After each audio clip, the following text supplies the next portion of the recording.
Imagine this for a moment. You have died. Your body lies still, but you are awake standing in a vast hall of stone and shadow. Before you is a giant scale, glowing faintly with divine light. On one side, your heart. On the other, a single white feather. You are told nothing.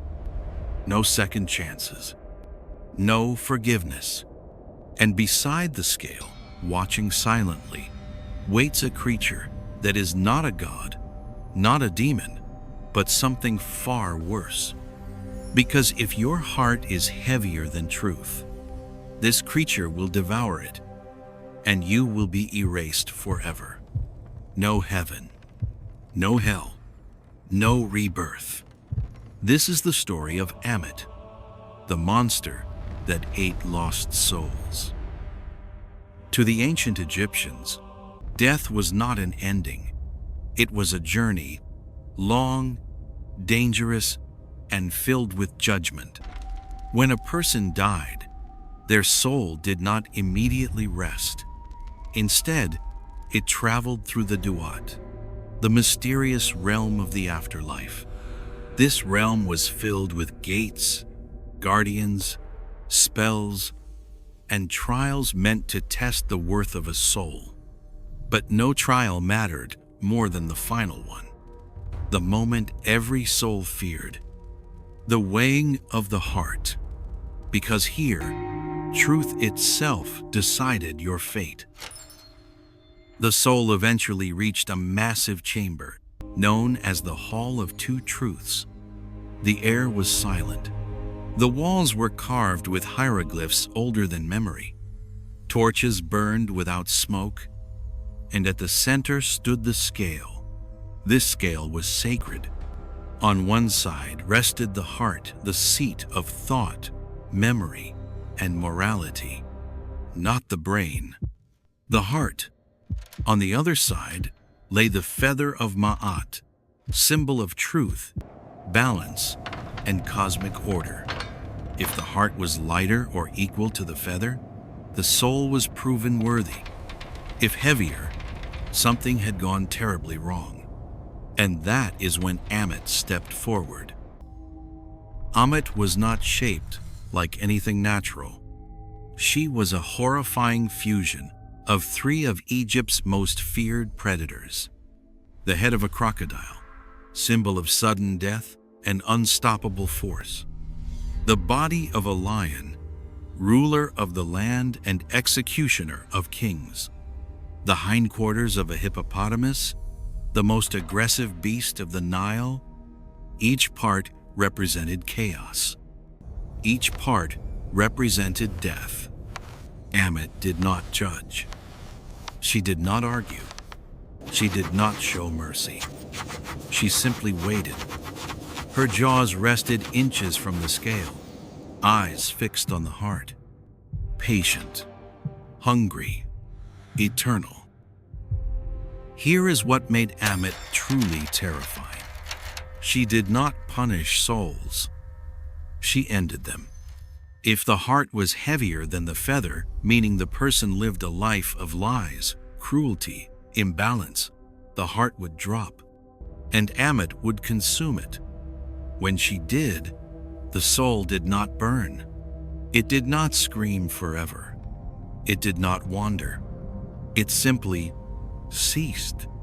To the Egyptians, this was the worst fate imaginable, because their greatest hope was eternal life, and Ammit took that hope and erased it completely.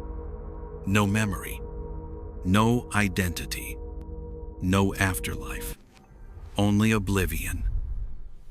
Strangely, Ammit was not considered evil.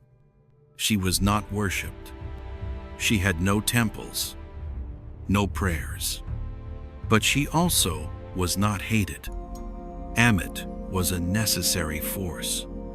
She existed to protect Ma'at, the universal balance of truth and order. Without her, souls could lie their way into eternity. Without her, justice would fail. She was not chaos. She was the consequence of chaos. In this way, Ammit was closer to a natural law than a monster. Before the weighing began, souls were required to speak. They recited what was known as the negative confession. I have not stolen. I have not murdered. I have not caused suffering. I have not betrayed those who trusted me. These were not boasts. They were claims spoken directly before truth itself, because the heart remembered everything. You could lie with words, but your heart would reveal you, and Ammit knew it. The fear of Ammit changed how people lived. Ancient Egyptians believed that every action added weight to the heart. Every lie, every act of greed, every betrayal, but also every kindness, every truth spoken when silence was easier, every moment of compassion. Morality was not abstract, it was physical. It would be measured, and if it failed, Ammit waited. Ammit appears frequently in tomb paintings and funerary texts, always near the scale, always silent, always watching. She is never attacking, never chasing, because she did not need to. If you saw Ammit, it meant you were already at the final test. Running was impossible. Her presence alone was a warning carved into eternity. Unlike many other cultures, ancient Egypt did not promise punishment for evil. There was no eternal fire, no endless torture.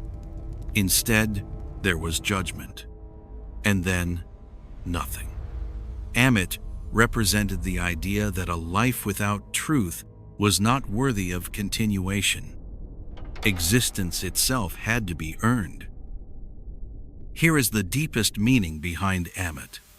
She was not just a creature in the afterlife. She was a mirror, because the real danger was never Ammit's teeth. It was the weight of your own heart. She did not hunt souls. Souls condemn themselves.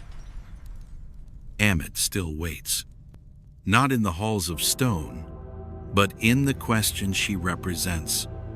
If your life were placed on the scale today, not your words, not your excuses, not your intentions, but the truth of who you are, would your heart rise, or would it fall? Because in ancient Egypt, the greatest fear was not death. It was being remembered by no one, living nowhere, existing never again.